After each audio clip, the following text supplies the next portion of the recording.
नमस्कार, इन खबर में आपका स्वागत है। मैं विद्याशंकर तिवारी हूँ। बीजेपी के राष्ट्रीय महासचिव कैलाश विजयवर्गीय के बेटे आकाश विजयवर्गीय ने इंदौर में जो निगम कर्मचारियों के साथ मारपीट की, उसके बाद गिरफ्तारी उनकी हुई और गिरफ्तारी के बाद जब उनको न्यायिक हिरासत में भेजा गया, उसके बाद जो कुछ भी वहाँ के कार्यकर्ताओं ने किया, जिस तरह से उनको सैल्यूट किया और पोस्टर लगे, उसके बाद ये सवाल उभर रहा है कि विरासत में राजनीति पाने वाले लोग क्या ऐसे ही करते हैं। किस तरह से देश भर में कुछ ऐसे राजनीतिक परिवार है जिनका कह सकते हैं कि राजनीति पे पूरी तरह से कब्जा है, कार्यकर्ता देखते रह जाते हैं और ऊपर से जो पैराशूट उम्मीदवार हैं, ये नेता के पुत्र पुत्री, वो उम्मीदवार बन करके उतर जाते हैं। इसी मुद्दे पे बातचीत करेंगे, कौन कौन से वो परिवार हैं और किस तरह से वो चांदी का चम्मच लेकर के पैदा होते हैं और कार्यकर्ता देखते रह जाते हैं। बातचीत के लिए हमारे साथ मौजूद हैं हमारे सहयोगी रितेश वर्मा।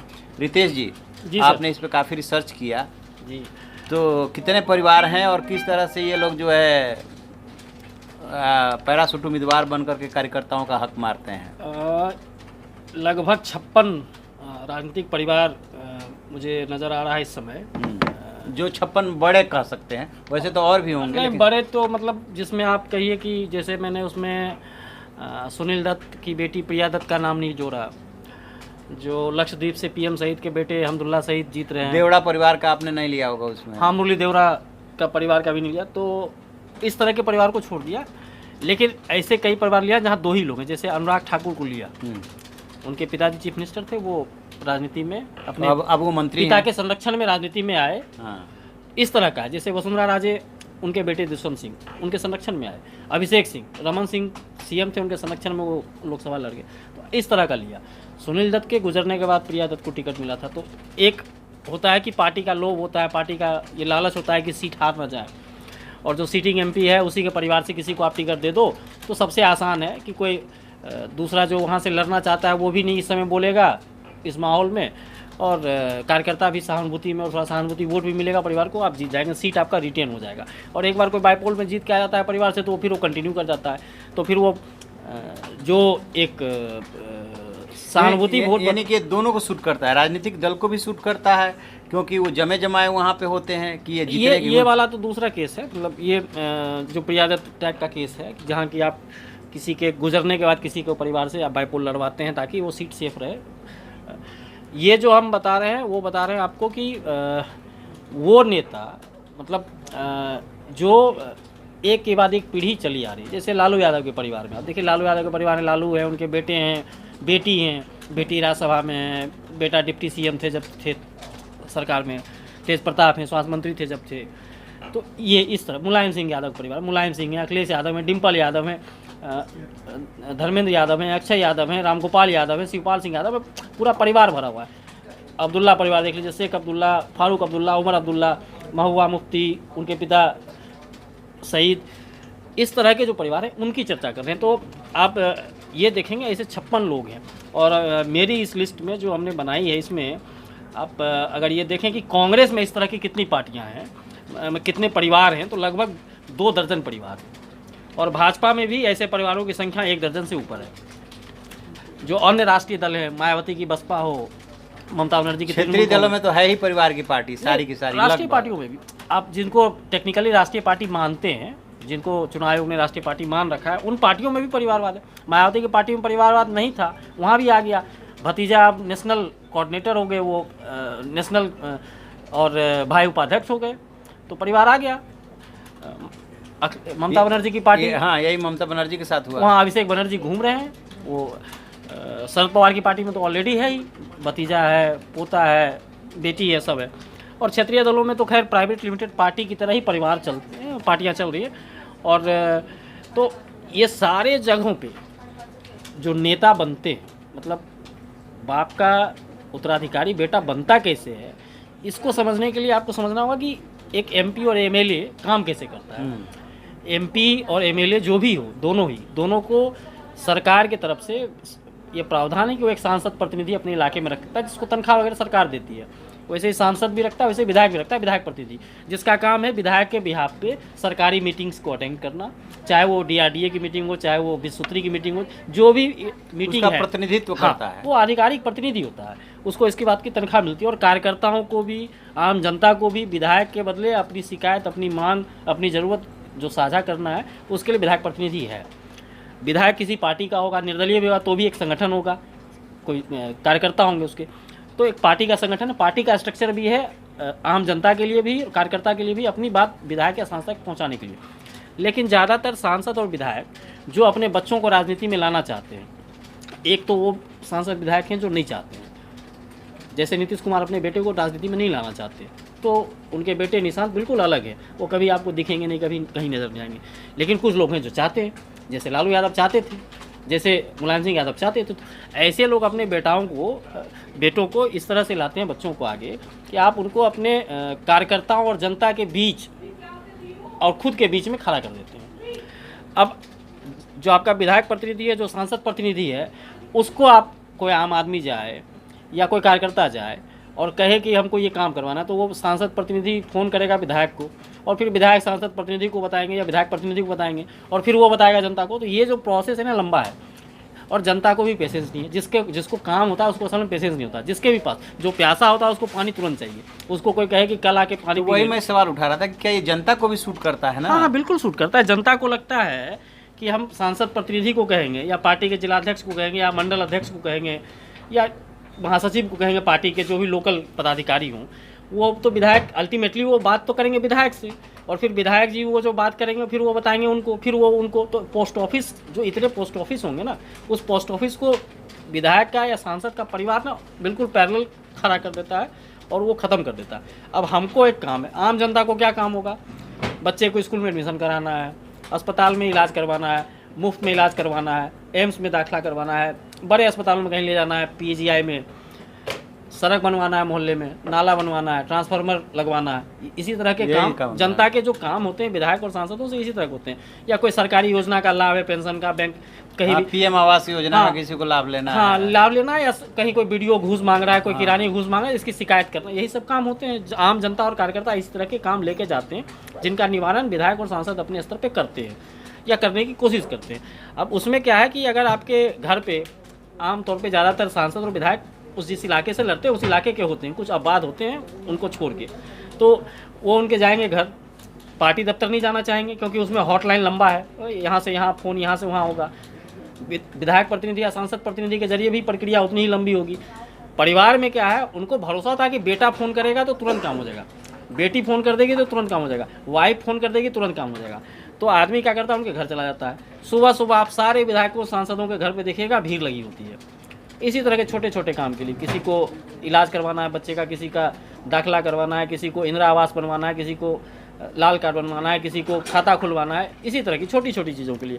किसी को जो लागत इसका कनेक्शन चाहिए। मैं ये कह रहा हूँ कि क्या देश की आज़ादी के 70 साल बाद जी ये एक तरह से नए तरीके से राजनेता बेटा बेटियों ने लोकतंत्र को हाईजैक कर लिया ना? जो भी आप प्रोसेस बता रहे हैं दोनों को सूट कर रहा है, जनता को भी सूट कर रहा है, उनको भी सूट कर रहा है। लोकतंत्र को हाईजैक नहीं किया, लेकिन एक ऐसी व्यवस्था बनाई, जानबूझ के नेता ने बनाई, जिसमें उसके बेटे की राजनीतिक संभावना बढ़े, बच्चे की। अब क्या है, वो जनता ने काम उसको कहा कि गया, विधायक जी नहीं मिले, विधायक जी तो सांसद, अगर सांसद होंगे तो लोकसभा में सत्र चलता है, वहाँ होंगे। सत्र नहीं चलता है तो भी कई तरह की मीटिंग होती है, स्टैंडिंग कमेटी की, अलग अलग कमेटियों की, उसके उन कमेटियों के दौरे होते हैं, उसमें जा सकते हैं। विधायक का भी यही हाल होता है, लोग अपने क्षेत्र में कम होते हैं। उस समय अगर घर पे परिवार का कोई सदस्य है, चाहे बच्चा हो, बेटी हो, कोई भी हो, उससे आप गए, अपनी शिकायत की, उन्होंने BDO को फ़ोन लगा दिया, CO को फ़ोन लगा दिया, DM को फ़ोन लगा दिया कि पिताजी ने कहा है, पिताजी नहीं, और DM को भी मालूम है। ये तो आपने राजनीति करने का तरीका बता दिया कि ये सामने वाले को भी सूट कर रहा है, यानी जनता को भी सूट कर रहा है, और उनको भी सूट कर रहा है कि बेटा बेटी इसी बहाने ट्रेंड हो जाते हैं, फिर वक्त आने पर वो टिकट दिला देते हैं। ट्रेंड ही नहीं होते, उनके साथ जनता भी साथ हो जाती है ना। अब क्या है, 5 साल एक MP MLA का कार्यकाल है, उस 5 साल में अगर उसने हर दिन 5 लोगों का ही काम किया, करवाया, किसी ने कहा चिट्ठी लिख दीजिए, उसने विधायक प्रतिनिधि से कहा कि चिट्ठी लिख दीजिए, इसका साइन कर दीजिए, विधायक प्रतिनिधि के पास अधिकार है साइन करने का, उसने कर दिया, विधायक के लेटर हेड पे उसने साइन कर दिया, सांसद प्रतिनिधि ने सांसद के लेटर हेड पे साइन कर दिया, वो करके अब इससे उसका काम हो गया। कार्यकर्ता जाते हैं किस तरह के काम को लेके कि हमारे यहाँ ट्रांसफार्मर जला हुआ है, हमारे यहाँ मुखिया भ्रष्टाचार कर रहा है, हमारे यहाँ बीडीओ भ्रष्टाचार कर रहा है, हमारे यहाँ सीओ भ्रष्टाचार कर रहा है, हमारे यहाँ पंचायत का प्रमुख भ्रष्टाचार कर रहा है, प्रखंड का प्रमुख भ्रष्टाचार कर रहा है। इन शिकायतों को सही जगह पे पहुँचाना। तो उसने कहा कि ठीक है कलेक्टर को लिख दीजिए, ठीक है चीफ मिनिस्टर को लिख दीजिए, और विधायक जी जब आते हैं तो उनसे साइन करा दिया।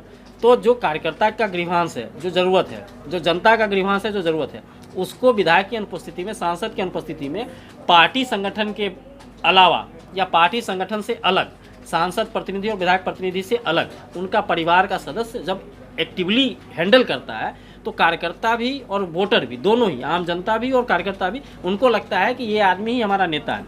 अब अगर कोई नेता अवेलेबल नहीं है, एग्जाम्पल आप मान लीजिए आप बन गए किसी सरकार में मंत्री या एमपी हो गए, आप दिल्ली में बैठे हैं, आपका बेटा आपके गांव में बैठा है, जहां भी आपका घर है, अब कार्यकर्ता तो उसी से डेली डील करेगा ना।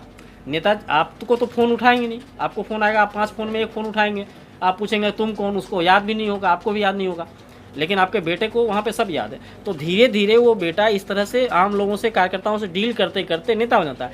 और फिर क्या होता है, जब बड़े नेता जाते हैं प्रदेश के दौरा करने, राष्ट्रीय नेता दौरा करने आते हैं, तो मालूम चलता है कि शहर में जो पोस्टर और होर्डिंग लगते हैं, उस पोस्टर होर्डिंग में आपकी तस्वीर के बगल में आपके बेटे का भी तस्वीर लगा और उसके नीचे लिखा हुआ है युवा हृदय सम्राट फलाना भैया।